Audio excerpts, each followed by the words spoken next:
आज रोक रहा हो, ये पारसी समाज फिर बढ़ तड़के हिस्सा लिया। और वो समाज में कौन कौन लोग थे और कौन कौन सी जातियां थी, बताता हूँ आपको।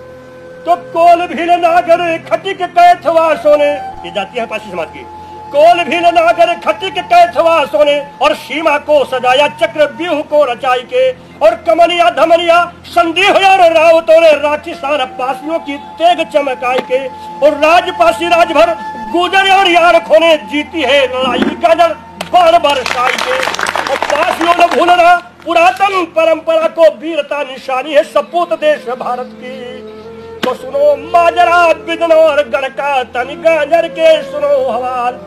हमारे वकील साहब ने मना किया था, यहाँ कोई गाने वाली बात नहीं है, भाषण की बात नहीं है, लेकिन दो लाइन बाकी देना। तो सुनो माजरा गढ़ गाजर का, बिजनौर गढ़ के सुनो हवाल।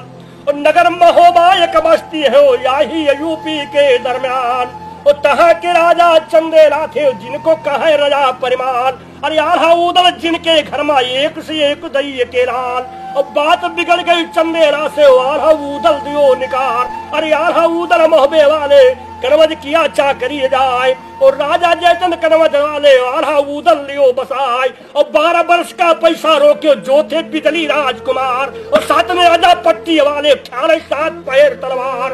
और दिया दबदबा है जयचंद का इतना कहना हवे हमार, और कहा बहुती जयचंद तुम्हारी मांगो डाल गजरी हथियार। और पैसा दे हमें गांजर को चाहे हमारे साथ धरो अवतार, और पैसा बंद भवा गांजर का जानो सुनिए कान लगाए। और आल्हा उदल मोहबे वाले गांजर किया चढ़ाई आए, और बिजली राजा बिजनौर गढ़ के शंका करे काल कहनाए। और वही समय की बातें है चौधरी किला लियो गिरवाए, और राजा बिजली अकेले दल में दब जानन से कहा सुनाए।